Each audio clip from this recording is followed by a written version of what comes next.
Então, boa noite, minhas caras, boa noite, meus caros. Vamos começar mais um encontro na sua disciplina, lógica, que já está bastante avançada, né? Pelo meu calendário, pelo meu cômputo, já estamos na nossa 13º, 14º encontro, né?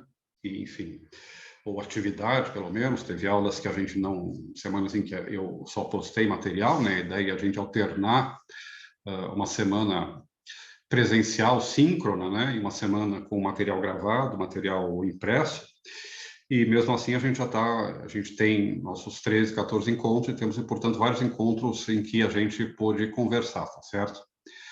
A partir de agora, a gente vai, como a gente tem a turma completa, a primeira coisa que eu quero fazer é dizer bem-vindos e bem-vindas, né, aos novos ingressantes que estão vindo nessa última chamada. Essa última chamada, se eu não me engano, incluía basicamente o pessoal que é portador de diploma e assim por diante, né?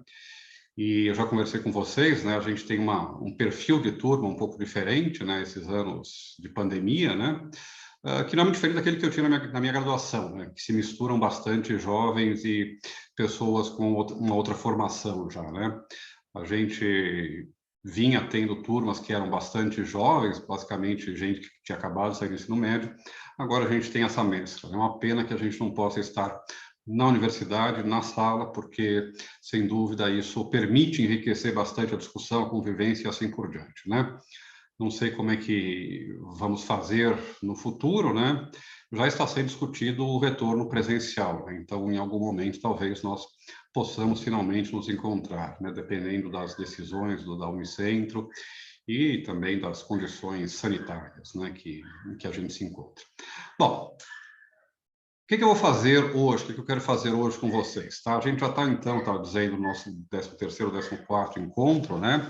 E a gente tem, então, bastante material. Eu estava evitando avançar muito rápido, né? Porque, como eu já expliquei, eu acho que é importante, em lógica, fixar muito bem os conceitos básicos, os conceitos elementares, né?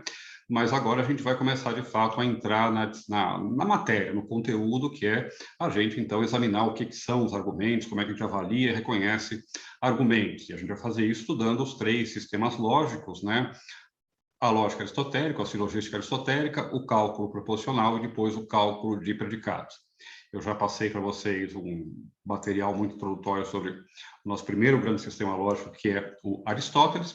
Então, a partir de agora, a gente vai começar essa parte mais positiva, mais pesada também da disciplina. O que eu quero fazer hoje é fazer uma revisão geral, na qual eu vou recuperar coisas que a gente já viu, por 2 motivos diferentes. Um é para apresentar para aqueles que estão ingressando, né? Eu pedi que vissem as aulas, que procurassem o material, mas mesmo assim acho que é bom a gente ter uma conversa para explicar aonde estamos, perdão, de onde viemos para onde vamos, né? E também para aqueles que já estavam aí desde o começo, ou pelo menos desde as entradas anteriores, né? Para vocês terem a oportunidade de recuperar coisas que talvez passaram desapercebidas, tirar dúvidas, né, sobre conceitos que vão ser usados daqui para frente, e também para a gente entrar em um acordo sobre como a gente vai continuar a trabalhar daqui para frente, né, já que a gente vai entrar em um novo momento do curso agora. Tudo bem, minha gente? Dúvidas, perguntas, angústias? Não? Então, vamos em frente. Bom, eu vou fazer a revisão basicamente seguindo, ou retomando um pouco os pontos que estão lá nos vídeos que estão disponíveis para vocês, seja aqueles gravados, seja aqueles dos nossos encontros, tá?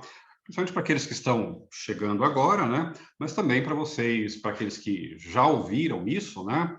Para vocês perceberem algumas coisas que talvez tenham passado desapercebidas e também para poder acentuar alguns aspectos que são importantes no tipo de abordagem da lógica, no tipo de introdução à lógica que eu estou tentando oferecer para vocês, tá? E a gente começou o nosso curso de lógica com uma definição de filosofia, né? Vocês são calouros em filosofia, estão entrando agora no curso, vão ter vários professores diferentes que tratam a filosofia a partir de autores, de métodos, de abordagens diferentes, né? Mas, mesmo assim, é bom que vocês tenham um cardápio que apresente a vocês uma definição, uma ideia do que é filosofia, para que depois vocês mesmos possam formar, né, construir a sua própria ideia a partir daquilo que vocês forem descobrindo e estudando ao longo do curso de vocês, ao longo da formação de vocês, tá? E vocês se lembram da definição que eu dei de filosofia? Eu não vou retomar ela agora em detalhes, tá? Vocês têm lá os slides, vocês têm as primeiras aulinhas, vejam lá de novo, tá? Mas eu dizia que a filosofia é aquela disciplina, e era importante que ela é uma disciplina, ela não é um conjunto de conhecimentos, ela não é um conjunto de leis ou de normas que a gente deve seguir, ela é uma disciplina no sentido de uma área de estudos, é uma disciplina que investiga o quê? Investiga aquelas perguntas que não são respondidas nem pelas demais ciências, ciências naturais, ciências exatas, ciências humanas, né? Outras áreas do conhecimento que talvez a gente não precise chamar de ciência, mas que, obviamente, trazem conhecimento, não são respondidas pelas ciências e não são respondidas tampouco pelas práticas humanas, né? As práticas entendidas no sentido de tudo aquilo que a gente faz em sociedade e que nos oferece, então, normas de conduta, normas de comportamento. A gente sabe resolver uma série de situações, se comportar em uma série de situações, por aquilo que a gente aprende na sociedade, na prática, na convivência. Bom, então, tem uma fronteira, tem um limite, que está sempre, então, mudando, né? Porque a nossa prática e o nosso conhecimento sempre estão dinamicamente se ampliando e em mudança, mas há uma fronteira a partir da qual existem perguntas que não podem mais ser respondidas no âmbito da experiência, no âmbito das ciências, mas que são respondidas no âmbito da filosofia. E vocês se lembram que a filosofia se caracteriza por uma série de elementos. Eu disse que ela é reflexiva, que ela é crítica e que ela é argumentativa. Ela é reflexiva porque ela reflete sobre si mesma. As ciências humanas, mais do que as outras ciências, têm essa característica de refletir, de pensarem sobre sua própria natureza. A história investiga a natureza da história. As ciências sociais se interrogam sobre a natureza da sociologia, da ciência política, das ciências sociais. E, sobretudo, a filosofia, que é a disciplina meta, isto é, aquela que se dirige a si mesma, pensa a si mesma, a filosofia, que é a disciplina meta por excelência, ela se interroga, então, sobre sua natureza e sobre a natureza dos outros conhecimentos, das outras pretensões de verdade que existem na nossa vida, na nossa existência. Bom, então, tem uma fronteira, tem um limite no qual a gente encontra perguntas que são propriamente filosóficas.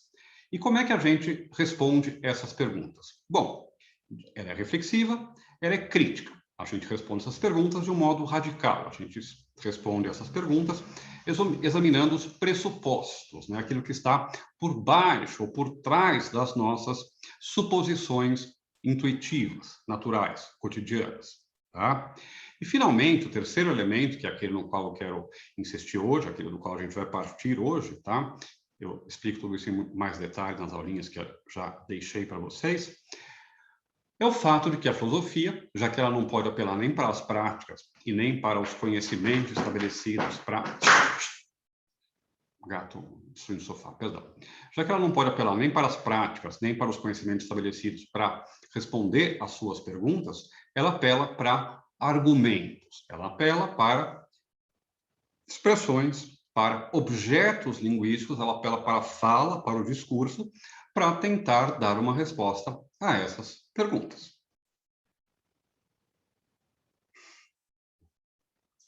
De acordo com o objeto de cada uma dessas perguntas, de acordo com, digamos assim, a área da realidade, o aspecto da realidade que a gente está interrogando, a gente pode dividir a filosofia em várias áreas diferentes, em várias disciplinas ou especialidades diferentes. Quando a gente se pergunta, por exemplo, sobre a natureza da obra de arte, sobre o que é a beleza ou sobre o que é o belo, a gente está no domínio da estética. Quando a gente se pergunta sobre o conhecimento, qual é a sua natureza, seu alcance, seu limite, a gente está no domínio da teoria do conhecimento. Quando a gente discute como viver em sociedade, qual é a melhor forma de organizar a sociedade, nós estamos no domínio da filosofia política. E assim por diante. Tá?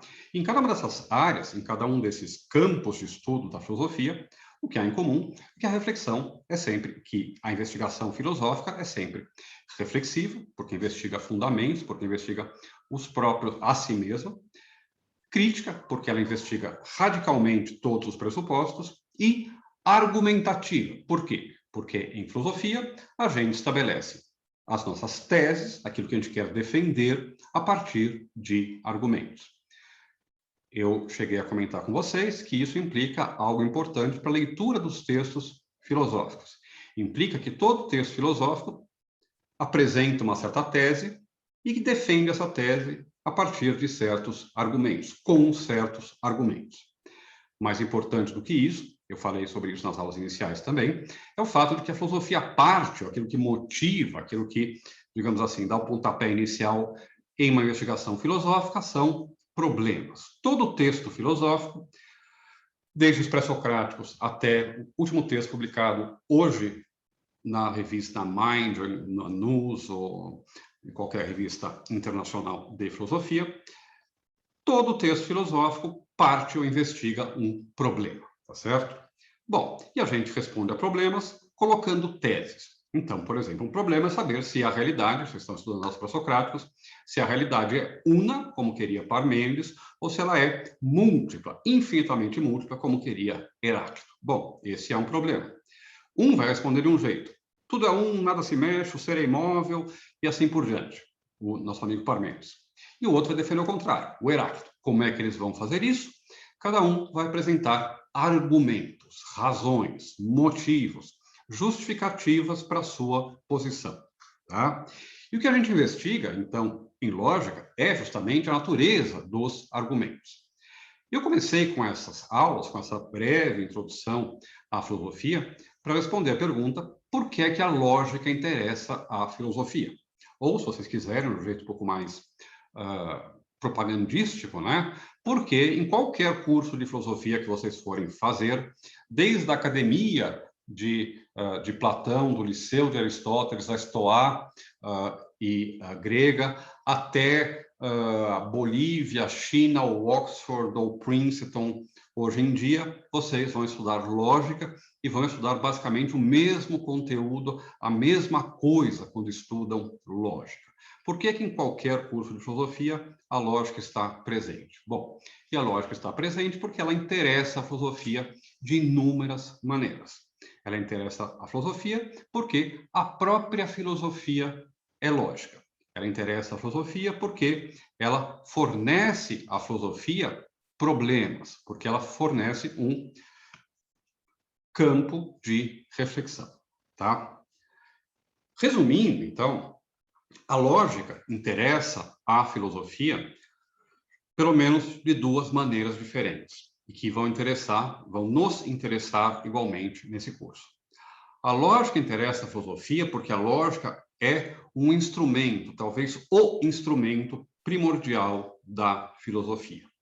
Se vocês assistiram a última aulinha que eu deixei para vocês lá sobre o Aristóteles, vocês se lembram, vocês aprenderam que Aristóteles denomina, aliás, nós denominamos, né, o conjunto da obra lógica de Aristóteles, que são 6 livros que sobraram, que sobreviveram até hoje, de órgão. E órgão significa justamente o instrumento, né, a ferramenta, aquilo pelo que a gente faz algo, através do qual a gente faz algo. E eu disse para vocês, inclusive, que para Aristóteles a lógica não faz parte da filosofia, não faz parte sequer das ciências. Boa noite, vocês estão chegando aí, não tem problema. Depois vejam o comecinho da aula, vai ficar disponível, peguem o comecinho, tá? Revejam, estou fazendo uma revisão geral para todos, tá? Onde é que eu estava falando de Aristóteles? Bom, Aristóteles, então, denomina, né, o conjunto da sua obra lógica de órgão, ou instrumento. Ele diz que a lógica não é uma ciência, ela não é uma parte da filosofia. Como assim, professor? Você está falando que a lógica aparece em todos os cursos de filosofia do mundo e que, para Aristóteles, a lógica não faz parte da filosofia? A lógica não faz parte da filosofia. Por quê? Porque ela é uma propedêutica à filosofia. Ela é uma coisa que é tão essencial para que a gente possa começar a fazer filosofia, na verdade, começar a pensar que ela é anterior, prévia a qualquer filosofia, prévia a qualquer investigação. Se nós discordamos sobre a lógica, se nós discordamos sobre os princípios, sobre as regras que nós vamos adotar para determinar o que é verdade ou não, qualquer conversa se torna inútil, não precisa nem começar. A lógica, para Aristóteles, ela é tão fundamental que ela é anterior à filosofia e, na verdade, a qualquer tipo de investigação.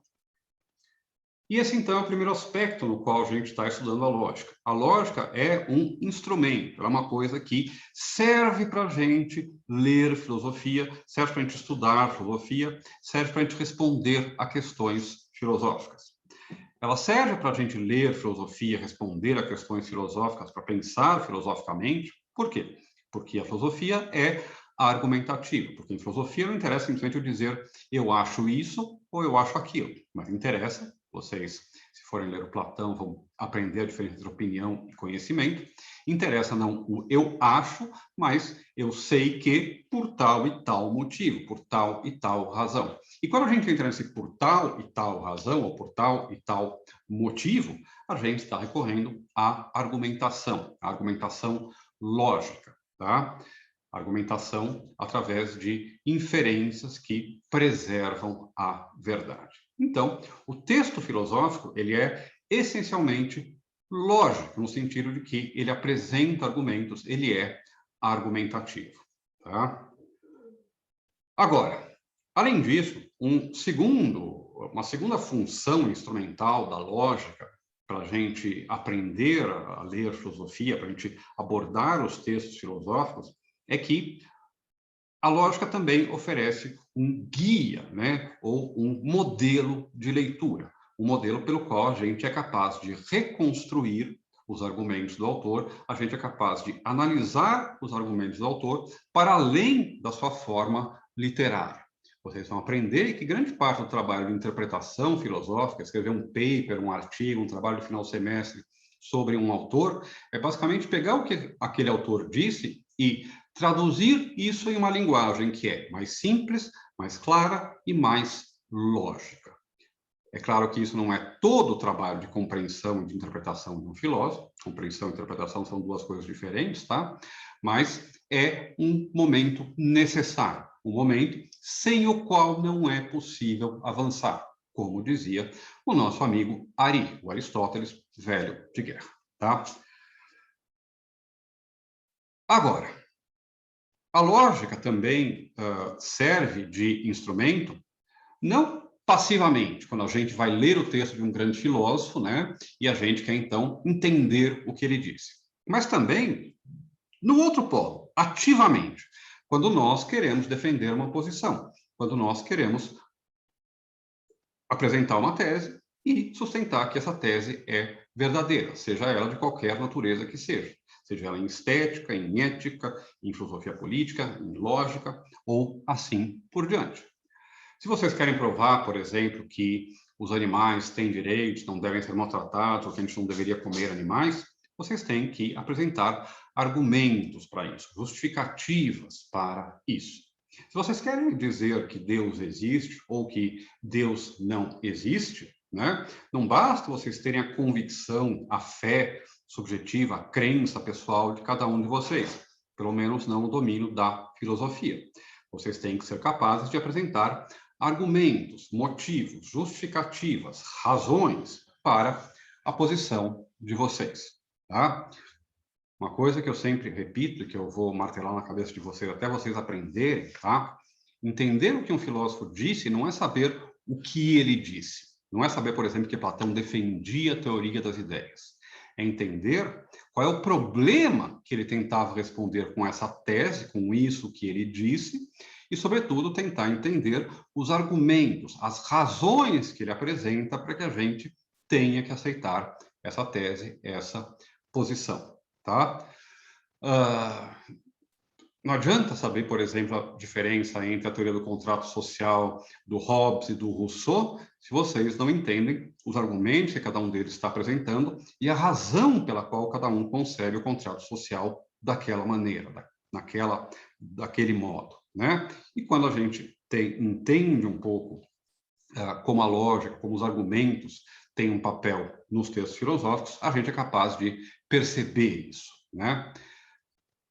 Outra coisa que eu também digo para vocês, tá, e repito, é que textos filosóficos, em geral, são textos difíceis, são textos que são opacos, tá? Não é muitas vezes pouco produtivo, né? Quando não contraprodutivo, simplesmente você pegar um texto de um filósofo e tentar começar a entender, digamos assim, do zero, né? Se você pegar a crítica da razão pura e tentar começar a entender o que o Kant está querendo lá, provavelmente você vai ter momentos de profunda dor e sofrimento, tá certo? E não de alegria, espanto e satisfação da curiosidade, como a filosofia é capaz de trazer para a gente, né? A gente precisa aprender a ler os textos dos filósofos, a compreender o que os filósofos estão fazendo e estão dizendo para a gente. E para isso a gente precisa entender os argumentos que eles oferecem, as razões ou motivos que eles oferecem para as suas posições. Por quê? Inclusive para a gente poder avaliar e julgar se eles estão corretos ou não. Se a gente encontra um erro lógico em um argumento que é apresentado por um filósofo, a gente sabe que tem um problema. A gente pode tentar consertar ou pode simplesmente, a partir daquilo, concluir que a posição que está sendo apresentada é insustentável, tá? Agora,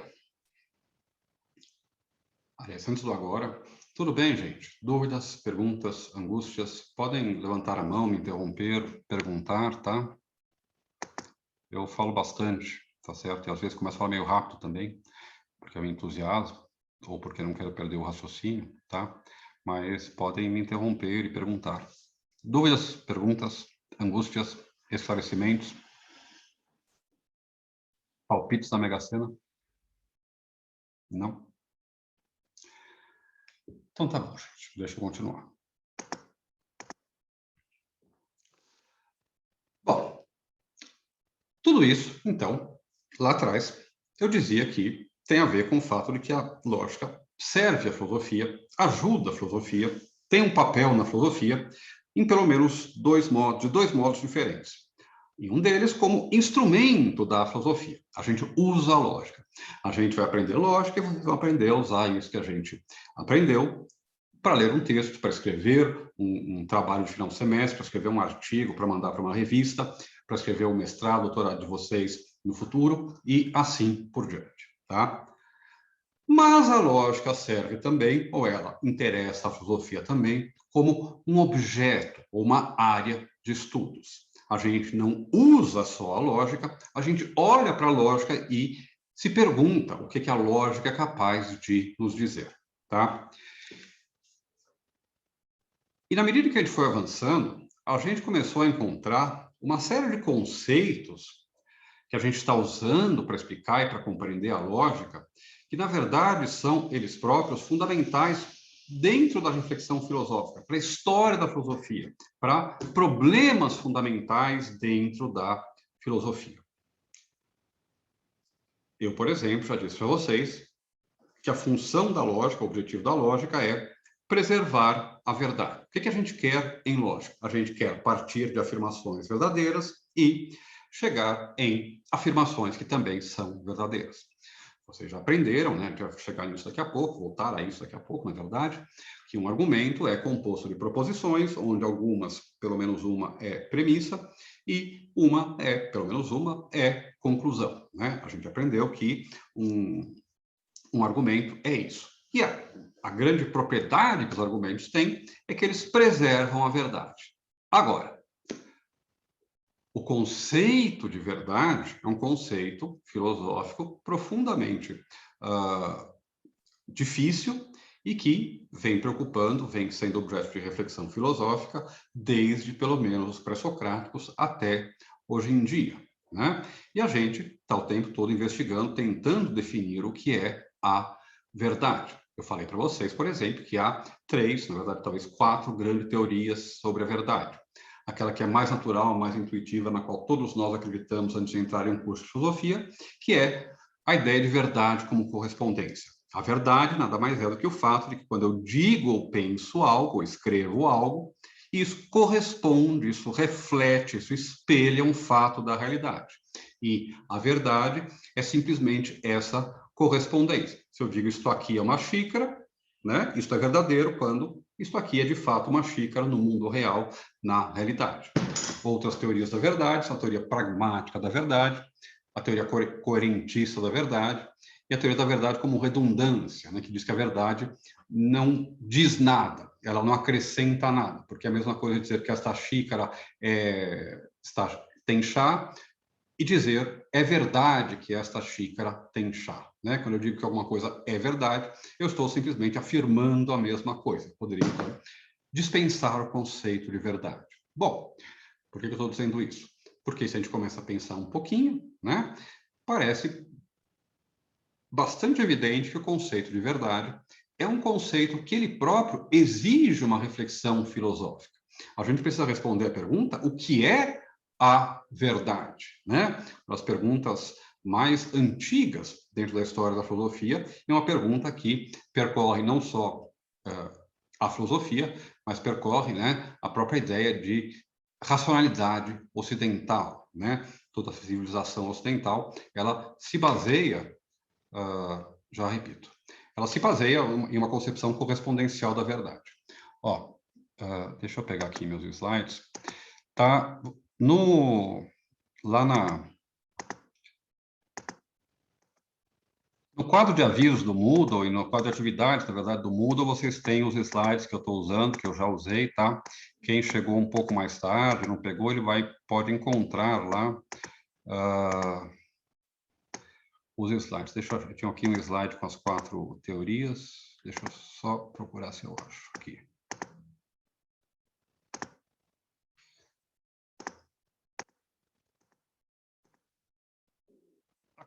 Achei. Eu vou colocar para vocês aqui. Cadê? Opa.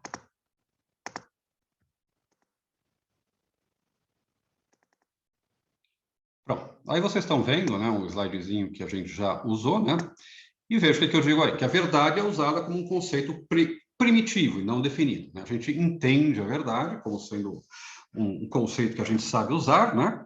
Mas que quando a gente começa a se perguntar o que ele, obviamente, se torna muito mais problemático, né? Eu sempre cito aquela passagem do Agostinho, no livro 11 das Confissões, em que ele fala sobre o tempo. Ele diz, olha, todo mundo sabe o que é o tempo, né? A gente sabe que, como alguém diz, daqui a 2 horas eu vou estar indo para casa, ou faltam 5 minutos para acabar a aula, ou foi um ano terrível, esse da pandemia. Nós entendemos perfeitamente o que é o tempo.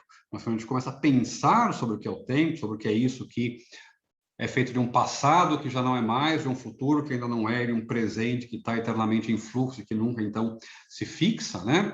A gente se pergunta o que é isso? Então, o tempo se torna objeto de espanto. E conceitos como verdade também entram nesse caso. Todo mundo entende o que é a verdade, né? Vocês dizem, quando alguém mente, vocês falam que ele não está dizendo a verdade, que não é verdade.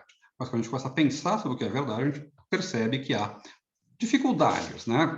Que a gente tem que ter uma boa resposta para o que é a verdade. E aí, então, a gente tem, para responder a pergunta da Yasmin, se eu não me engano, né, 4 teorias. Verdade como correspondência, tá?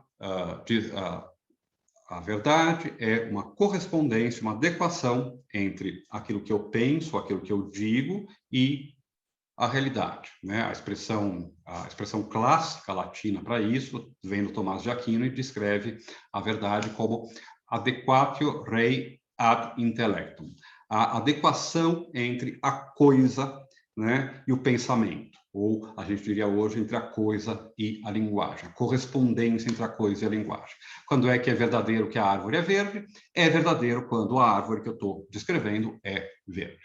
Segunda teoria coerentista da verdade.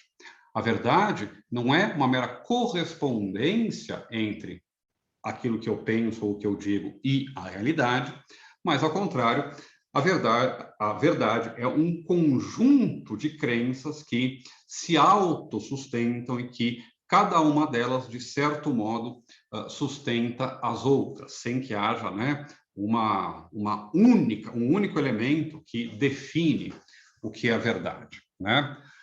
Por exemplo, imaginem que eu começo agora a ver um elefante rosa aqui na sala onde eu estou dando aula para vocês, né? correspondencialmente, eu deveria dizer que é verdade que tem um elefante rosa aqui nessa sala. Mas, de acordo com o restante das minhas crenças, de acordo com o restante dos meus conhecimentos sobre a realidade, é extremamente improvável que exista um elefante rosa nesta sala. Se eu estou vendo um elefante rosa, provavelmente eu tomei alguma coisa que eu não deveria ter tomado, estou com alguma coisa na cabeça, alguém plantou um chip em mim para me fazer alucinar, ou qualquer coisa deste gênero, né? Embora o fato com o qual eu comparo a minha realidade seja o conjunto das minhas crenças faz com que eu diga que a verdade é esta ou aquela, de uma outra natureza. O coerentismo é a tese, então, de que a verdade se sustenta por uma rede ou uma teia de crenças onde todas elas, digamos assim, reforçam a nossa visão do mundo. A verdade como pragmatismo, vejam aqui, a terceira teoria, né, é a concepção pragmática ou pragmatista da verdade. Tá? Enfim, temos aqui a Desirê, aliás, que conhece os pragmatistas, porque estudou Peirce, né? Mas, enfim, que não queria ser chamado de pragmatista, se chamou de pragmaticista e assim por diante. Bom, mas simplificando bastante, a teoria da verdade pragmática diz que é verdadeiro, tá? O que é útil, o que funciona, digamos assim.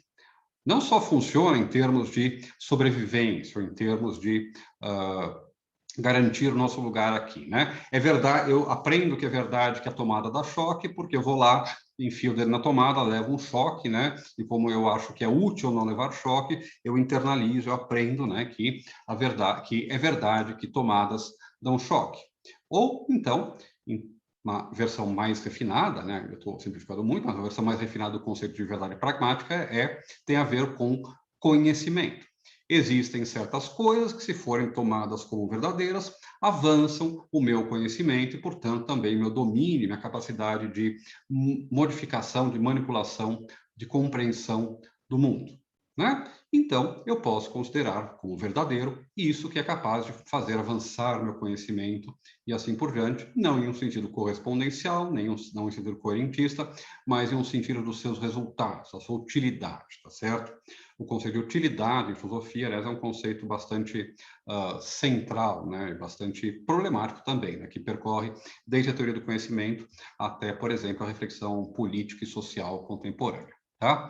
E, finalmente, a quarta teoria da verdade é essa aqui, a verdade como redundância, que diz que dizer que algo é verdadeiro não acrescenta nenhuma informação a mais em relação à minha afirmação inicial. Por quê? Porque dizer que algo é assim e dizer que é verdadeiro que algo é assim é verdadeiro exatamente nas mesmas circunstâncias. A informação de que algo é verdadeiro é a mesma coisa que a informação de que algo é assim ou assado. A verdade, então, seria um operador redundante no nosso conhecimento do mundo, tá? Mas isso aqui é se vocês olharem um livro, eu acho que eu falo um pouco mais sobre isso, tá? Mas é claro que para cada um dessas teorias, né, tem inúmeras vantagens em cada uma delas, mas também inúmeras dificuldades em todas elas, tá? E a gente simplesmente está, então, assumindo que a verdade existe. Uma quarta posição a respeito da verdade seria simplesmente negar que a verdade existe em qualquer sentido. Uma quinta posição seria negar simplesmente que a verdade existe em qualquer sentido que seja. E há filósofos, né, que fazem isso. Tudo bem? Deixa eu voltar aqui, tirar. Ok? Yasmin? Acho que era Yasmin que tinha perguntado isso, né? Isso. Então, tá. Mas, aliás, se você se interessa por isso, tá, tem vários livros que examinam o conceito de verdade. Tá? Tem livros, por exemplo, sobre teorias da verdade.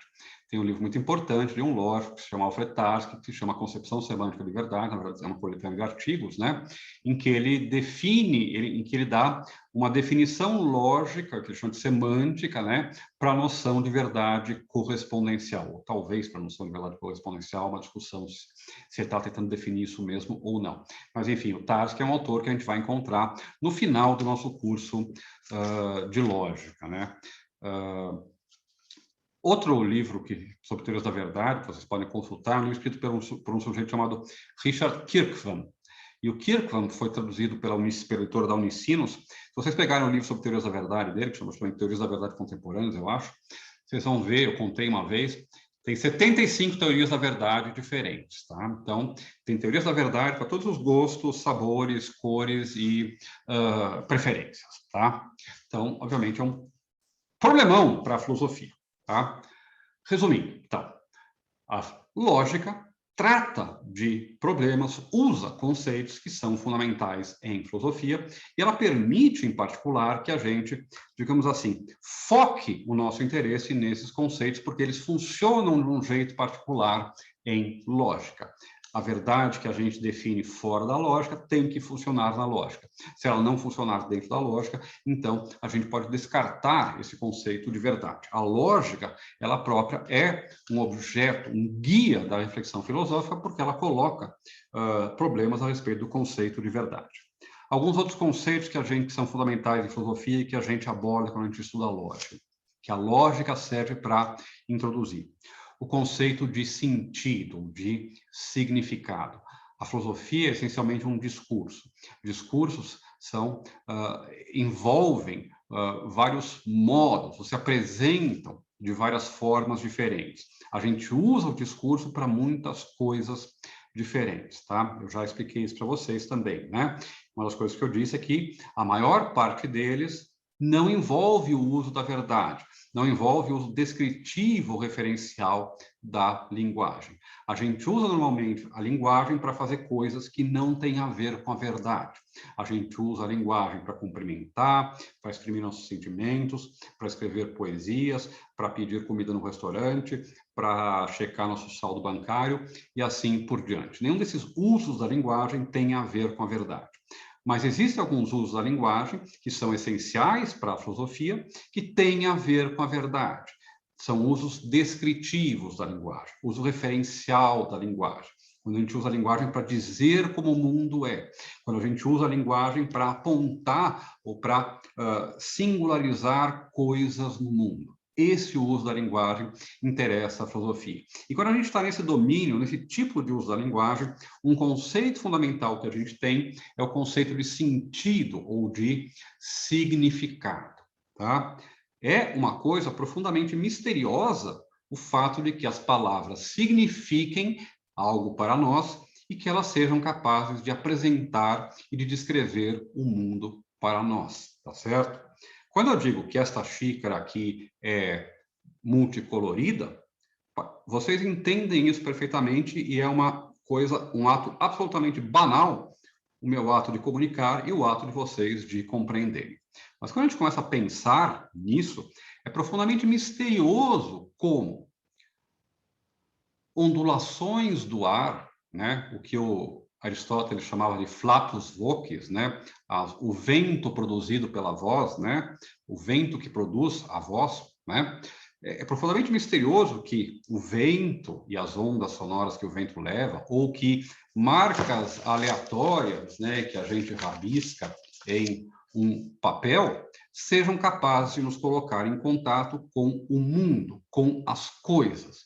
O fato de que a palavra xícara, né, essa ondulação do ar que faz com que vocês pensem em alguma coisa, né, permita vocês entenderem que eu estou falando de uma xícara e julgar se eu estou dizendo a verdade ou não, esse processo de significação, esse processo de atribuição de sentido à linguagem é profundamente misterioso, é um problema filosófico tremendo, que vocês vão estudar, por exemplo, em filosofia da linguagem lá no 4º ano. Se vocês quiserem, no meu canal tem umas aulinhas que eu gravei uns anos atrás, bem introdutórias sobre filosofia da linguagem e tal, que eu explico sobre o sentido e tal. Bom, o sentido é um problema que a gente aborda, que a gente pode abordar através da lógica, que a lógica fornece uma porta de entrada, tá?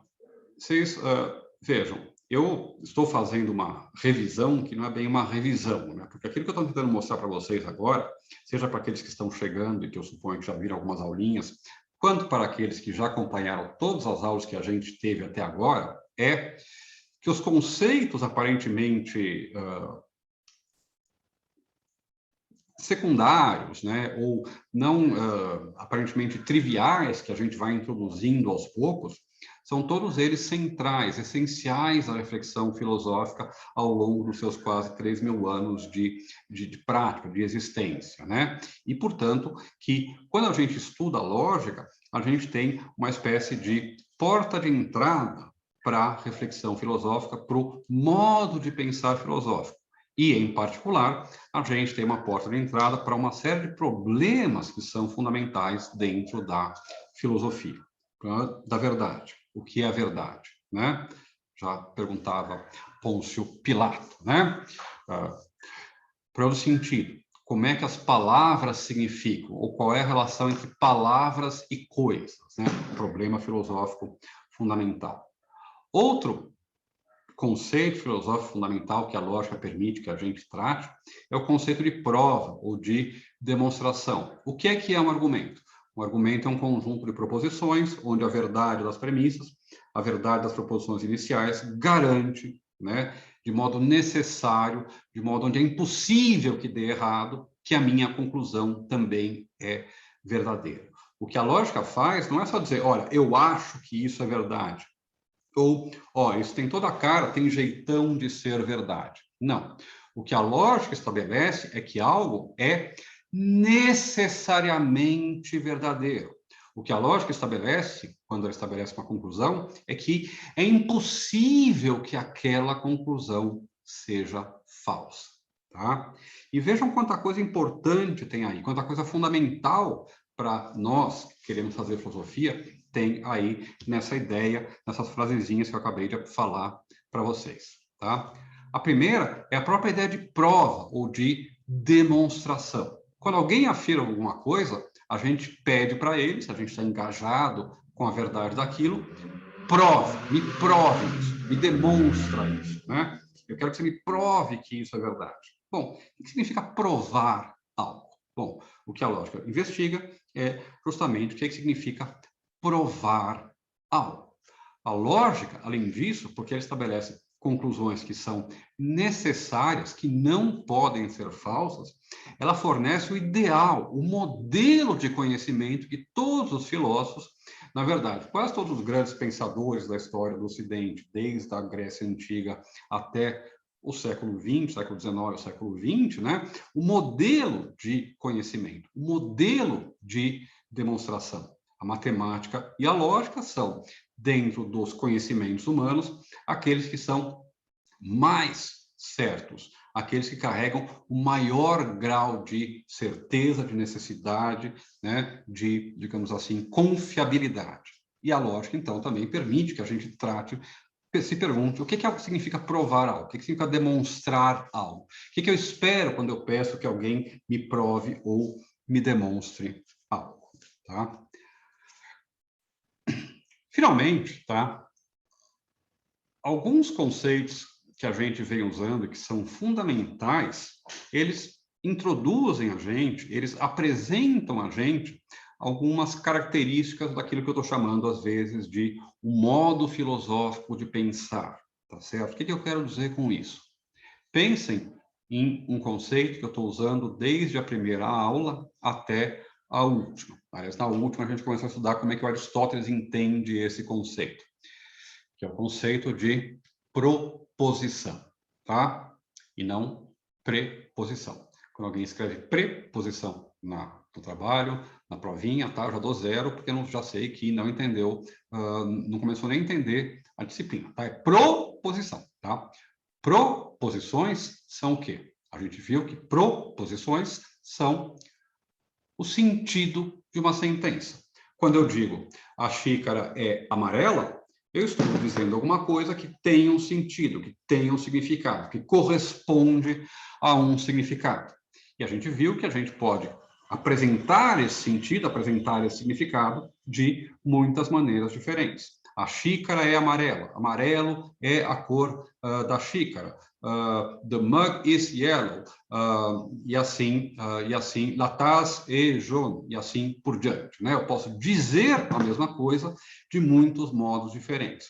E todos eles correspondem à mesma coisa, que é uma proposição, que é esse sentido que é veiculado pela comunicação, seja ela em português, em francês, em inglês, em russo, em turco, em uigur, no cálculo proposicional, ou em código de programação, em código Morse, em braille, e assim por diante.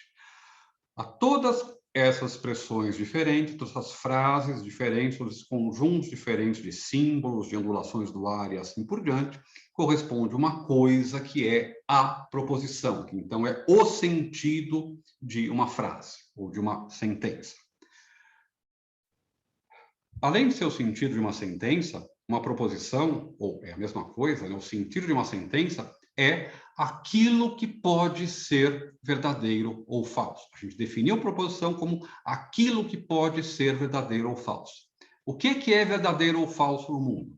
Coisas, pensamentos, frases escritas, declarações do presidente? Não. O que é verdadeiro no mundo, ou o que é falso no mundo, são proposições. Apenas proposições podem ser falsas e apenas proposições podem ser verdadeiras.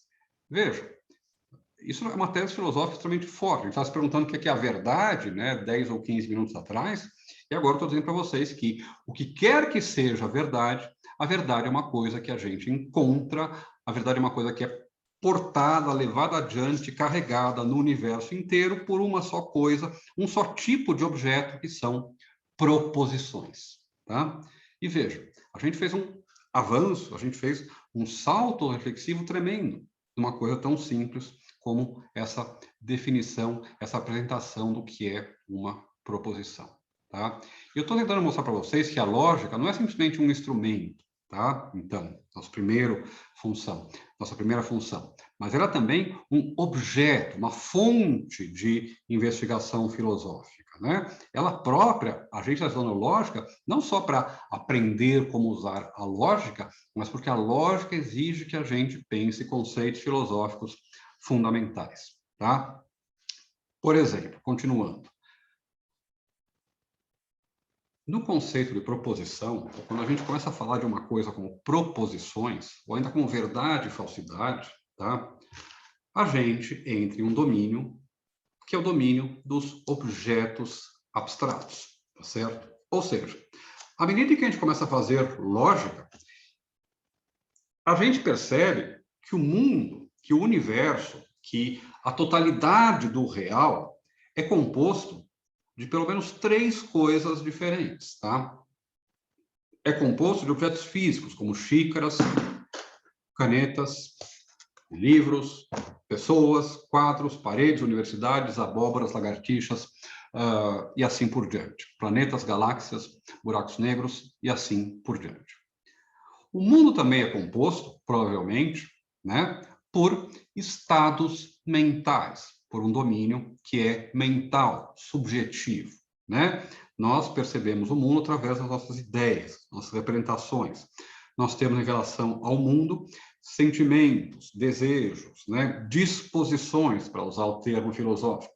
A gente tem medo de algumas coisas, a gente tem desejo de outras, a gente fica curioso por causa de outras, a gente evita outras e assim por diante. Existe uma parte da realidade, existe um domínio da realidade que é então composto por esse mundo mental, né? Temos o mundo mental, do que está dentro da nossa cabeça, o mundo físico, do que está fora da nossa cabeça, mas temos também um terceiro reino, né? Em alemão é terrível porque fica Drittes Reich, né? Como dizia o Frege, né? Que usava essa expressão. Mas esse terceiro reino é o reino dos objetos abstratos.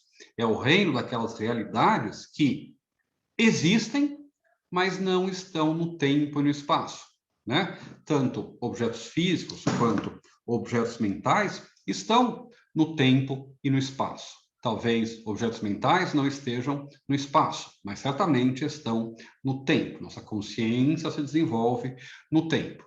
E o que a gente está descobrindo agora é que existe um tipo de objeto que não está no tempo e no espaço, mas que existe. Um tipo de objeto que não interage causalmente com a nossa realidade, né? Do mesmo jeito que objetos físicos e objetos mentais interagem, mas que faz parte da nossa realidade e que são objetos abstratos. Proposições são objetos abstratos, coisas que existem, mas que não têm interação causal com a realidade e estão fora do espaço e do tempo. Outros exemplos de objetos abstratos são, por exemplo, números, tá? Outros exemplos de objetos abstratos são conceitos, como, por exemplo, de verdade e falsidade. Outros exemplos de objetos abstratos são conjuntos de coisas. Outros exemplos de objetos abstratos são conceitos, tá? Quando eu falo gato, beleza, justiça, universidade, anticonstitucional, quando eu uso conceitos, conceitos não são nem objetos físicos e nem meramente objetos mentais. Não são físicos porque a gente não é capaz de encontrar com eles na rua, não são mentais porque conceitos não pertencem a mim. Se os conceitos pertencessem só a mim, só a minha subjetividade, eu seria um solipsista, não teria interação com o mundo externo. Conceitos são uma coisa que é compartilhada por nós, né, de modo independente, seja dos objetos físicos, seja dos objetos mentais. Não é tudo no mundo que pode ser considerado abstrato, né? Uma xícara não é abstrata, ela é concreta. Eu posso tocar, cheirar, quebrar ela, né? Ela interage com o mundo. Se eu pegar essa xícara e tacar na cabeça de alguém, se eu pegar essa xícara e tacar na cabeça de alguém, vai causar dor nessa pessoa e um processo para mim, né? Xícaras, objetos físicos, não são abstratos. Eles existem concretamente, eles interagem uns com os outros, tá? Objetos mentais tampouco são estados mentais tampouco são objetos abstratos. Eles existem, né? E causam, interagem com o mundo. Eles causam efeitos no mundo, né? A dor que eu tenho dura no tempo e vai passar depois de um certo tempo. Ótima pergunta, Yasmin. Ótima pergunta. A xícara como conceito é abstrato. A xícara como conceito provavelmente é abstrato. Agora, a grande pergunta é, qual é a relação do conceito xícara com a xícara? Tá? E vejam como a gente começar a falar de coisas que a gente já estava usando, mas sobre as quais a gente não parou de fato para pensar, mostra como esses conceitos são fundamentais dentro da filosofia e como também eles exigem uma reflexão da nossa parte, tá? Vamos falar, por exemplo, o conceito xícara, tá? A ideia básica de, por exemplo, Aristóteles é que quando eu me refiro ao conceito xícara, eu estou me referindo a um certo conjunto de coisas, a um certo modo de classificar as coisas no mundo, tá? Para Aristóteles, conceitos são conjuntos de objetos, conjuntos de indivíduos, tá certo? Então, nesse sentido, se conjuntos são objetos abstratos, conjuntos de objetos são objetos abstratos. O conceito xícara, que me serve para classificar essa xícara aqui, né, é um objeto abstrato. Agora, outra xícara. Eu tenho aqui duas xícaras, tá? E elas são diferentes, tá certo? O conceito xícara é interessante, por quê? Porque ele permite que eu descreva tanto essa xícara aqui, que é baixinha, redonda, branca e azul, quanto essa xícara aqui, que é maior, amarela, verde, azul e assim por diante. Agora a pergunta é, o que há em comum entre esta xícara aqui e esta xícara aqui? Ou, em outras palavras, por que o conceito de xícara serve para descrever tanto esta realidade aqui no mundo, quanto esta realidade aqui no mundo? Bom, alguns vão dizer que é porque existem, vejam, que eu estava falando para vocês do Platão, da teoria das formas, teoria das ideias e assim por diante. Qual é uma das funções da teoria das ideias? Uma das funções da teoria das ideias, tá, é garantir que os nossos conceitos tenham referência, que eles não sejam vazios, que eles existam, tá? E, portanto, se existe uma forma de xícara, a forma da xícara é aquilo que é comum, a ideia de xícara é aquilo que é comum tanto a essa xícara quanto a essa xícara aqui. Isso é uma resposta conceitualista ou realista sobre o que são conceitos. Conceitos existem, são objetos abstratos que correspondem ao mundo, tá? Mas há também respostas ou versões nominalistas dos conceitos, tá? Guilherme de Ockham, ou John Stuart Mill, para citar apenas dois nomes dentro da história da filosofia, um da Idade Média, um do século XIX, diriam o seguinte: o que é que há em comum entre esta xícara aqui e esta xícara aqui? Nada, tá? São dois objetos diferentes, tá? Eles ocupam partes do espaço e do tempo diferentes, são feitos de materiais diferentes. Nenhum átomo, nenhum elemento dessa xícara aqui faz parte ou está presente nessa xícara aqui. São duas coisas radicalmente diferentes. A existência dessa xícara é independente da existência dessa xícara aqui. Se uma desaparecesse, não ia acontecer nada com a outra, e assim por diante. O que é que existe em comum entre elas? Simplesmente o fato de que nós, seres humanos, arbitrariamente, convencionalmente, resolvemos chamar isso aqui de xícara, tá? E a gente pode ver que as nossas nomeações são arbitrárias, nossos conceitos são arbitrários, diriam os nominalistas, porque eu posso chamar isso aqui de xícara, né? Mas posso chamar isso aqui também de louça, ou de aquele troço para tomar chá, né? Posso chamar isso aqui de mug, de taça, enfim, do que eu quiser, né? Eu posso dar nomes diferentes para as coisas. Essa xícara aqui, vejam, ela pertence à categoria, ou à classe das xícaras, mas ela pertence também à categoria, ela faz parte do conceito de objeto, ou de objeto físico, já que a gente estava falando disso. Ela faz parte também do conceito coisas que ficam guardadas lá no móvel da cozinha aqui de casa, tá certo? Bom, se eu digo que conceitos existem abstratamente e assim por diante, eu tenho que dizer que esses conceitos, todos eles participam, estão presentes nessa xícara aqui, né? E eu posso construir uma lista infinita de conceitos, né? Bom, então, conceitos fazem parte, são objetos abstratos? Para mim, sim, são objetos abstratos, tá? Para um nominalista, não, porque conceitos sequer existem. Tá? E, como conceitos sequer existem, também tampouco existe qualquer coisa em comum dentro da realidade. Tá? Se, quando eu chamo eu, Ernesto, de ser humano, Desirê, Jesse, Érica, Evelyn, Yasmin, e assim por diante, de ser humanos, tá? Seres humanos, o que há em comum entre todos eles? O nominalista diria que não há nada, absolutamente nada em comum, a não ser uma escolha arbitrária que a gente fez. Né? Um realista sobre conceitos diria que há algo em comum entre todos eles, que é a humanidade, né? Que é compartilhada por todos nós na nossa diferença. Tá? Bom, o que essa explicação mostra para a gente, né? Essa explicação mostra para a gente, quando a gente começa a investigar de fato os termos que a gente usa, o vocabulário que a gente usa, o sentido que a gente dá para certos termos, a gente percebe que eles são muito mais problemáticos e muito mais difíceis de serem explicados do que parecia à primeira vista, tá? E à medida que a gente está avançando nessa disciplina, na disciplina de lógica, a gente está aprendendo a utilizar, a gente está se familiarizando com uma série de termos que são fundamentais para a gente tentar se guiar nesse tipo de reflexão. Tá?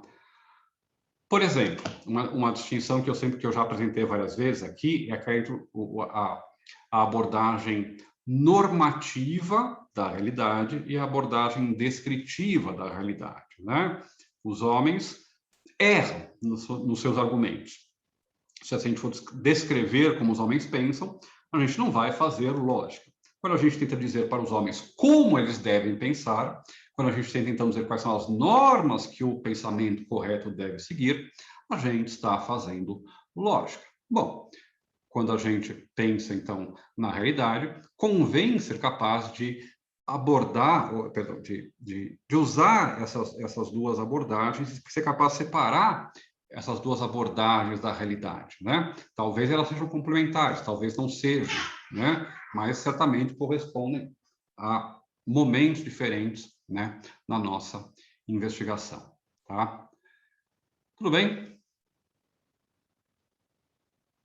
Posso continuar? Mas querem fazer algum comentário, alguma pergunta,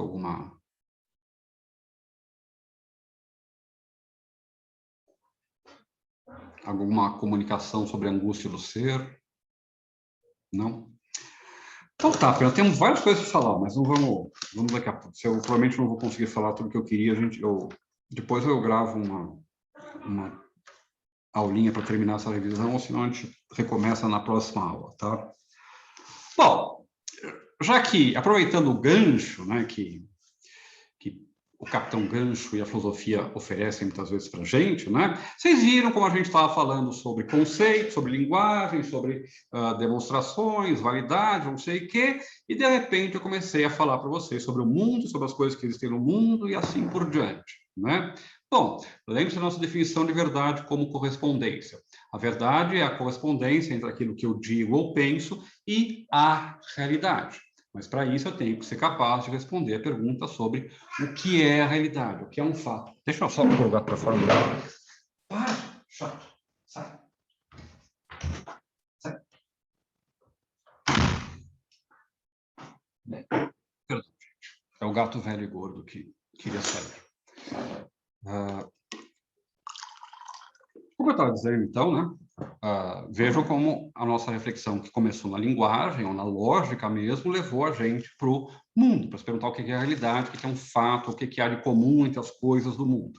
Ou seja, a lógica nos remete a perguntas ontológicas, tá? Há uma relação fundamental entre lógica e realidade, ou entre lógica e ontologia. Tanto que, para Aristóteles, aquilo que ele considerava os princípios, né, os axiomas da lógica, eram também axiomas ou princípios do ser. Quais são os axiomas ou princípios da lógica? O princípio de identidade. Algo é igual a si mesmo. Dizer que essa xícara é igual a si mesma é uma afirmação sobre a realidade. E dizer que A é igual a A é uma afirmação lógica. Mas as duas são o mesmo tipo de afirmação para Aristóteles. Para Aristóteles, o que vale na lógica vale no mundo. E o que vale no mundo vale na lógica. Talvez, falando para Aristóteles, certamente há algum aristotélico que vai discordar de mim, tá? Mas numa leitura aceitável do Aristóteles, é possível dizer isso. Quem vai dizer isso com todas as letras, né? Muitos séculos depois, 2.500 anos depois quase, no começo do século XX, é o nosso amigo Ludwig Wittgenstein, né? Que vai dizer que os limites da minha linguagem são os limites do meu mundo. O que eu não consigo pensar e o que eu não consigo, portanto, descrever em termos de linguagem, tá? Não existe. Segundo Aristóteles, é impossível, segundo Wittgenstein, perdão, é impossível imaginar, conceber um mundo que não siga as leis da lógica. Vamos voltar lá para os princípios do ser do Aristóteles. Princípio de identidade. Tudo é igual a si mesmo. Tá? Princípio de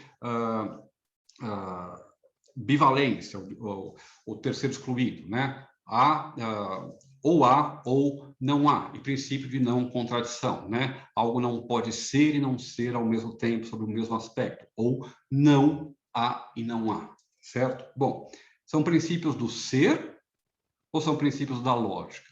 Para muitos autores, lógica e ser, lógica e ontologia, lógica e metafísica se recobrem. São uma e a mesma coisa. Descrever o mundo corretamente é tirar as conclusões corretas do mundo. Eu não posso tirar as conclusões corretas do mundo se eu não descrever o mundo corretamente. O que significa descrever o mundo corretamente? Significa descrever o mundo de acordo com as minhas meus melhores instrumentos lógicos disponíveis, né? E, portanto, no final das contas, linguagem e mundo, lógica e mundo são uma e mesma coisa. Os limites de uma são os limites da outra. O que eu não posso pensar ou conceber não existe. Bom, será? Essa é uma pergunta fundamental dentro da filosofia, a pergunta que nos leva, então, da verdade para a realidade, ou da linguagem para a lógica. É uma pergunta que a gente não pode se quer tentar começar a responder se a gente não souber um pouco o que os filósofos, o que os lógicos disseram a respeito disso ao longo da história, tá? Esse conceito de verdade em lógica pode se corresponder em a priori, a posteriori? Não, tá? Não por quê? Uma das coisas importantes das nossas aulinhas até agora, que eu espero que vocês estejam percebendo, tá? É que a gente tem que começar a ser rigoroso com a linguagem e tomar cuidado com o modo como a gente aplica certos termos, tá? Em filosofia, a gente tenta ser mais cuidadoso, mais rigoroso, mais chato com os termos do que em discussões usuais, tá? Vocês se lembram, por exemplo, que em um certo momento, quando eu estava explicando validade, o que é a validade de um argumento e assim por diante, eu repeti, fiz pausas dramáticas para vocês guardarem, tá? Que a verdade é uma propriedade de proposições, somente e apenas proposições podem ser verdadeiras, como a gente já encontrou nessa aulinha hoje, né? Enquanto a validade é uma propriedade de argumentos, tá? Só argumentos podem ser verdadeiros, podem ser válidos, perdão, só proposições podem ser verdadeiras ou falsas. Proposições nunca são válidas, argumentos nunca são verdadeiros. É importante a gente não confundir domínios, né, da realidade, domínios dos nossos conceitos. É importante a gente não cometer aquilo que o Ryle, um filósofo do século XX, o Gilbert Ryle, chamava de erro categorial, né? Confundir coisas, falar de coisas que não podem ser descritas juntas, tá? A priori e a posteriori, embora eu possa usar de modo, como é que chama? Não é... meio displicente, não é a palavra que eu queria, mas displicente, né, para me referir a verdades. Essa é uma verdade a priori, essa é uma verdade a posteriori, tá? Mas a priori e a posteriori são termos que caracterizam o conhecimento, tá certo? Conhecimentos podem ser a priori ou a posteriori. Verdades podem ser a priori e posteriori, na medida em que a gente as conhece ou as justifica a priori ou a posteriori, mas isso é derivado, isso é um epifenômeno, tá? Isso é um uso inadequado, metafórico dos termos a priori e a posteriori. A priori e a posteriori se refere ao nosso conhecimento. O que significa a priori e a posteriori? A priori e a posteriori significa antes e depois, né? Antes de alguma coisa e depois de alguma coisa, tá? A priori, né? Prioridade, prior, aquilo que vem antes, né? Posterior, posteridade, aquilo que vem depois, né? A priori antes, a posteriori depois. Bom, antes e depois do quê? Da experiência. Agora, um erro, eu estou dando o curso de teoria do conhecimento, se vocês quiserem, vocês podem seguir o curso, está lá no YouTube também, no meu canal, vocês podem acompanhar o curso, tá? Mas eu estou discutindo justamente umas coisas que eu discuto, são esses temas, tá? Em relação ao conhecimento. O que é o conhecimento? O porquê que a priori e a posteriori não se aplica à verdade, tá? Conhecimento é entendido na tradição filosófica ocidental, e isso começa com o TT, tem um livro não tem capa, né? Aqui, fazer meu TT. Mas com o TT do Platão, tá? A gente define conhecimento, o conhecimento é uma crença verdadeira justificada. Essa famosa definição clássica ou tripartida do conhecimento. Quando eu digo, por exemplo, que eu sei que essa xícara é amarela, ela não é amarela toda, mas vocês estão entendendo que deixa eu ver o que é amarela. Quando eu digo, eu sei que esta xícara é amarela, tá? O que significa isso? Isso é um conhecimento que eu estou apresentando para vocês. Tá? Isso é uma crença, porque o primeiro elemento do conhecimento é que eu acredito em algo, que eu considero que algo é assim, né? Se eu acredito em Deus, eu creio que Deus existe. Se eu sei que a Terra é redonda, eu creio que a Terra é redonda, né? Saber algo implica crer em algo, embora crer em algo não implique em saber algo. Né? A crença é parte do meu conceito de conhecimento, mas o conceito de conhecimento não se identifica, não é parte do conceito de crença. O conceito de crença é mais básico, mais elementar, diz menos, né, do que o conceito de conhecimento. Bom, o primeiro elemento que eu tenho para ter conhecimento é que ele seja uma crença, uma coisa na qual eu acredito. Não faz sentido dizer, eu sei que o Palmeiras está na final da Libertadores, mas eu não acredito nisso. Tá? metaforicamente, como expressão de um sentimento, faz, mas literalmente não faz sentido. O segundo elemento do conhecimento é a verdade, tá? Se eu disser para vocês, esta xícara é amarela, mas eu for daltônico e, na verdade, essa xícara é vermelha, e todos vocês estão vendo a xícara vermelha, vocês vão saber, né, que eu estou dizendo algo que não é verdadeiro, que é falso. E não faz sentido, então, dizer que eu sei que a xícara é amarela. Vocês vão dizer que eu acho que a xícara é amarela, mas que eu estou enganado, porque ela não é amarela, mas é vermelha. Para que algo seja conhecimento, minha crença tem que ser também verdadeira, tá? Não faz sentido dizer que eu sei que algo é assim, mas que isso não é verdade, né? Conhecimento implica, conhecimento pressupõe verdade. Conhecimento pressupõe, então, uma crença que é verdadeira, tá? E, finalmente, o terceiro elemento do conhecimento é a justificação, e é o mais importante, talvez, tá? Aquilo que o Platão, no Teetetos, chama de logos, né? É um discurso verdadeiro com um logos, com uma explicação, com uma razão, né? Bom, e é isso que faz com que algo possa ser chamado de conhecimento. Se eu disser, olha, o Palmeiras vai ganhar do Flamengo de 1-0 na ida e 2-0 na volta, tá? Estou dizendo isso dia 1º de outubro de 2021. E daqui a 2 meses, quando o Palmeiras jogar a final, tiver esse resultado, e eu disser para vocês, eu sabia, vocês vão dizer, não, você não sabia. Você deu um chute bem dado, você deu um palpite bem dado. Mas, obviamente, não era um caso de conhecimento. Por quê? Porque eu não tinha motivos, justificativa, razões para afirmar aquilo que eu afirmei. Tá? Então, a posteriori e a priori dizem respeito a quê?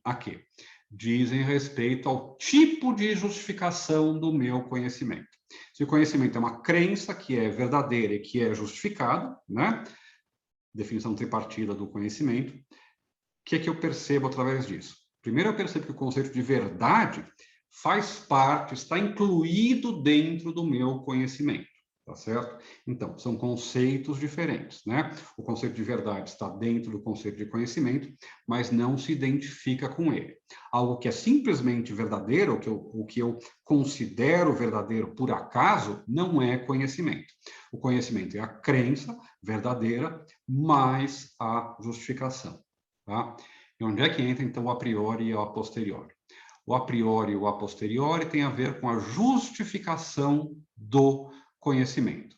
Quando eu sou capaz de justificar, de mostrar que um conhecimento é verdadeiro, né, independentemente da experiência, e vejam, não é um antes e depois temporal, é um antes e depois, é uma independência ou uma dependência lógica, epistêmica, não é que vem depois, tá? Por quê? Porque, como já dizia Aristóteles, como já dizia Tomás de Aquino, como já dizia Kant, como já dizia todo mundo, todos os filósofos da tradição ocidental, né? Nil est in intellectus quod non fuerit prior in sensu. Nada está no meu entendimento, na minha razão, que não tenha estado primeiro nos meus sentidos. Temporalmente, todo conhecimento começa com a experiência. Mas isso não significa que, temporalmente, que o nosso conhecimento seja todo a posteriori, porque todo ele deriva da experiência ou começa com a experiência. Por quê? Porque mesmo que eu tenha aprendido que 2 mais 2 é igual a 4, somando 2 canetas, depois 2 xícaras, e vendo que eu tinha 4 objetos depois, eu posso justificar a verdade, mostrar que é verdadeiro que 2 mais 2 é igual a 4, sem qualquer recurso à experiência, apenas através de leis lógicas, de leis matemáticas, sem falar de xícaras, laranjas ou maçãs, tá certo? Então, a priori e a posteriori tem a ver com o tipo de justificação que eu dou para o meu conhecimento, tá?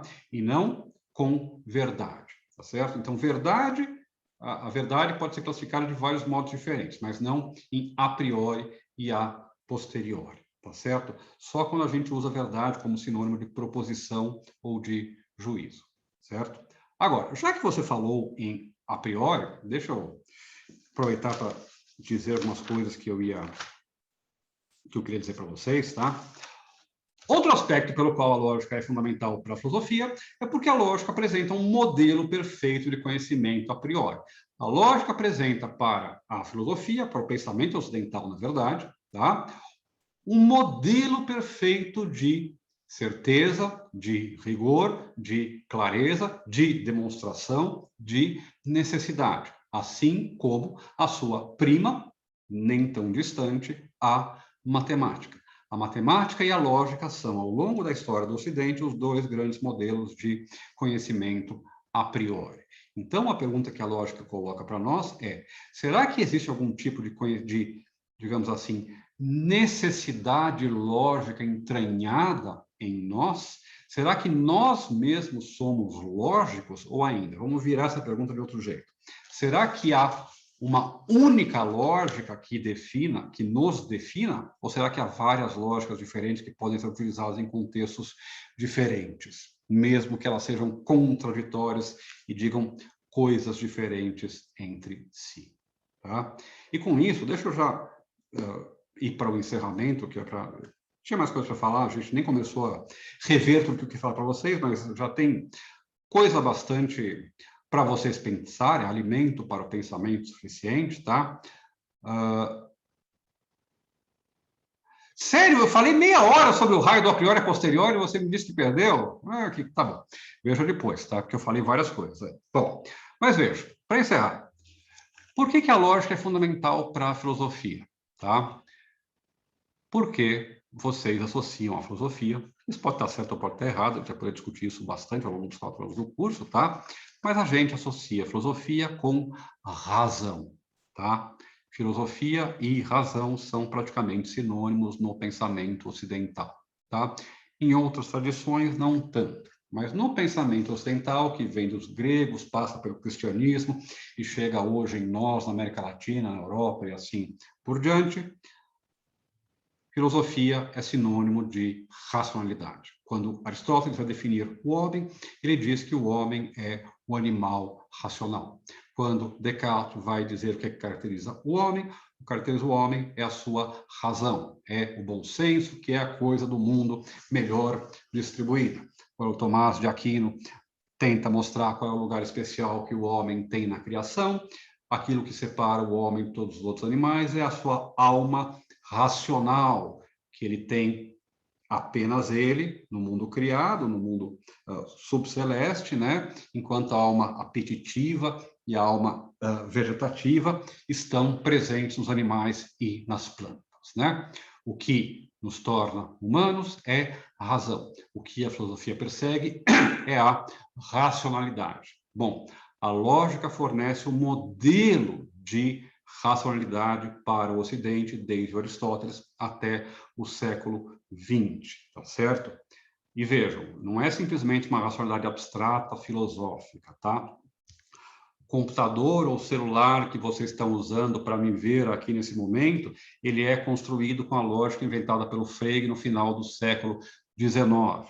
Tá certo? A gente manda foguetes para a Lua, a gente segue o caminho do nosso GPS usando a lógica inventada pelos filósofos, inventada pelo Frege, pelo Russell, pelo Turing, pelo Whitehead, e assim pelo Peano, pelo Schroeder, pelo Grassmann, pelo Boole, né, que toda a programação de circuitos eletrônicos, assim por diante, até hoje. A lógica é onipresente no pensamento ocidental, como modelo de racionalidade e como modelo de sucesso no pensamento. Bom, será que é tudo isso mesmo?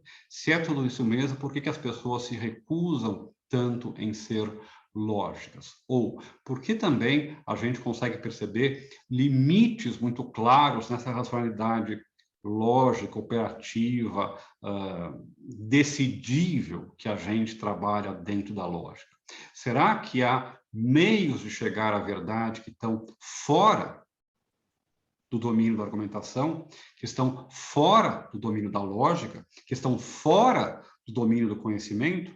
Bom, se perguntar sobre isso é se perguntar sobre os limites da lógica e sobre os limites da racionalidade humana. sendo que a lógica é o modelo ideal dessa racionalidade. Conhecer a lógica é fundamental para que a gente possa pensar, então, o que é que está dentro disso e também se há algo que cai fora disso. Será que, por exemplo, coisas como a literatura, as artes, a experiência religiosa, experiências afetivas e assim por diante, nos dão um tipo de acesso à verdade que a lógica tirânica, autoritária e opressora não nos permite, tá? Eu estou sendo um pouco irônico, tá? Mas a pergunta é séria e é razoável, e a gente tem que se colocar, tá? Então, veja, o que eu pretendia, né, conversar com vocês hoje? Um pouco isso, né? Mostrar, eu peço a todos que, quem já viu as aulas, que reveja, quem ainda não viu, está chegando agora, que veja com isso em mente, tá? E perceba como o que a gente está fazendo aqui não é simplesmente a gente aprender uma técnicazinha para avaliar se um argumento está correto, né? Se o Sócrates é mortal de fato, ou se alguém cometeu uma falácia ad hominem, uma falácia ad misericordiam, ou assim por diante, né? A gente está investigando nos campos mais fundamentais da filosofia, do pensamento ocidental, e as qualidades e defeitos, as forças, os resultados e também os limites, né, as fronteiras que a gente encontra quando a gente investiga a lógica, são guias, nos iluminam, nos dizem, né, e nos permitem responder perguntas fundamentais dentro da filosofia, dentro da história da filosofia ocidental. Perguntas que têm a ver com a verdade, perguntas que têm a ver com o sentido, perguntas que têm a ver com a realidade, perguntas que têm a ver com o conhecimento, perguntas que têm a ver, então, com a própria possibilidade da filosofia. Se a lógica é uma ilusão, se a lógica é um engano, será que a filosofia é possível? Bom, dito isto, eu vou encerrar por aqui, a gente já está conversando há 1h30, né? Falar sozinho, solitário, em uma sala, é muito mais cansativo do que falar 4 horas, falar 1h30, né, sentado em uma sala, é muito mais cansativo do que falar 4 horas com a convivência, né, dos alunos. E acho que para os alunos também, ouvir 4 horas em uma sala com um ambiente universitário é mais fácil do que ficar 1h30 olhando para uma câmerazinha, para uma telazinha no computador ou no celular para prestar atenção na aula. Então, eu vou já me encaminhar para o encerramento aqui, né? E pergunto a vocês, dúvidas, perguntas, angústias, senão eu só vou dizer algumas coisinhas sobre metodologia e assim por diante.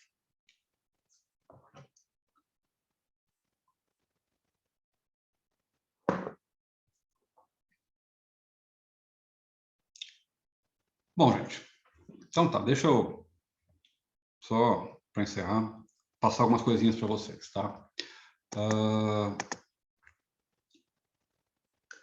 De novo, né, para os que chegaram depois, peguem lá o material. O material é basicamente alguns 2 ou 3 grupos de slides que eu passei, tá? Que vão aparecer nas aulas que eu gravei, né? Vão vendo as aulas, tentem ver as aulas na ordem, tá certo? Baixem os livros, tá? O livro principal que a gente está usando é o livro do Note, né? Esse aqui, que está lá para vocês, mas podem usar qualquer livro de lógica, tem o mesmo conteúdo, mais ou menos, tá? Várias coisas que eu estou dizendo aqui, vocês não vão encontrar do mesmo jeito em nenhum livro de lógica. Por isso é importante também ver minhas aulas, porque eu tento juntar algumas coisas que às vezes não aparecem do mesmo jeito nesse material. Mas mesmo assim, com esse material que vocês têm, vocês conseguem recuperar aquilo que foi visto, tá? No livro do Note, o que a gente trabalhou mais foram os 2 primeiros capítulos. No livro do Salmo, eu pedi para vocês lerem, sobretudo, o 2º capítulo, que é sobre dedução, né? E agora, tá? A partir de agora, a gente vai começar, né, nosso cronograma, que é uma semana gravada, uma semana ao vivo, síncrona, né? Agora tivemos o encontro síncrono, semana que vem, em princípio, será gravado, tá? Na outra turma, lá no 2º ano, o pessoal preferiu que todas as aulas fossem síncronas. Então, agora eu vou começar a dar todas as aulas síncronas, tá? Se vocês sentirem isso, se vocês também preferirem que a gente converse diretamente ao vivo e pronto, né? A gente pode fazer isso. Mas vocês devem ter grupos para discutir isso, ou conversam entre si, tá? Não se encontram no café da faculdade, mas, sei lá, se encontram no WhatsApp ou Facebook, ou sei lá onde é que vocês conversam, tá? Se vocês acharem que é melhor a gente fazer tudo ao vivo, a gente pode fazer tudo ao vivo, tá? Agora, também tem uma coisa, quando as aulas gravadas, elas tendem a ser mais objetivas também, né? Porque eu tenho começo, meio e fim, eu consigo dar o começo, meio e fim que eu quero, né? Muitas vezes, quando eu dou aula presencial, ou síncrono, sei lá o quê, né? A gente acaba, às vezes...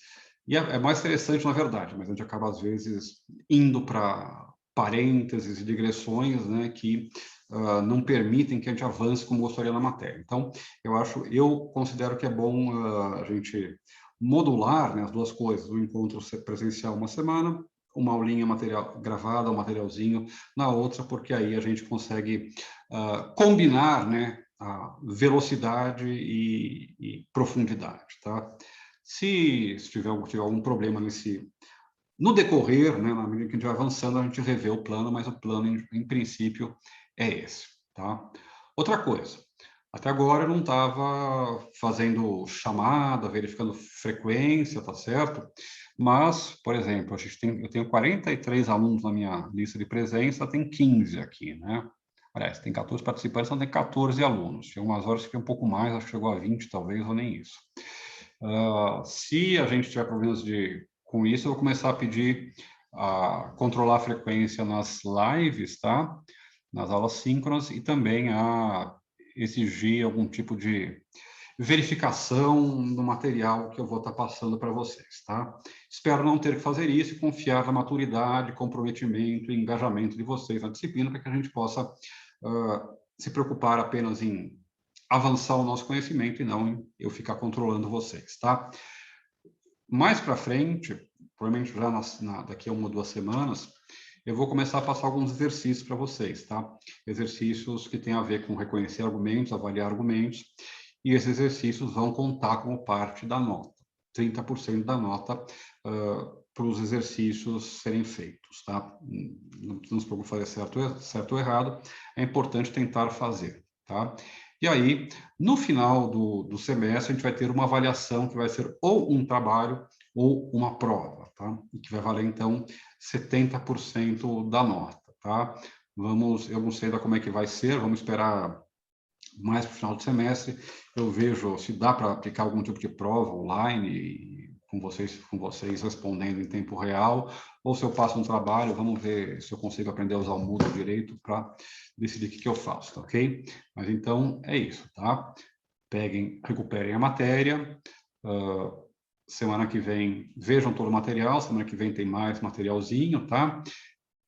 E vejam, eu vou repetir também aquilo que eu falo desde o começo. Não adianta vocês virem para o encontro síncrono, né? Sem me trazer as dúvidas das aulas anteriores do material que eu passei. Então, todo mundo falando que está entendendo tudo, que está tudo ok. Eu sempre pergunto se tem alguma coisa para explicar, ninguém pergunta, tá? Então, eu suponho que isso está compreendido, que eu posso perguntar sobre isso para vocês e pedir a compreensão da matéria. Então, não deixem que se acumulem as dúvidas e as incompreensões. Tragam as dúvidas de vocês para os nossos encontros. Ou então, se tiverem dificuldade com o material, com o estudo, com a aula que estão assistindo, se aparecer uma dúvida, como aparecem nas aulas aqui, me mandem mensagem no Moodle, me mandem mensagem que eu respondo, me mandem mensagem lá no meu e-mail, egiuste@gmail.com. Tem lá nos avisos o meu endereço de e-mail, ou se não, me mandem mensagem no Moodle que eu respondo para vocês, ou pelo menos trago quando a gente se encontrar live, tá ok? Tudo bem, gente? Dúvidas, perguntas, angústias?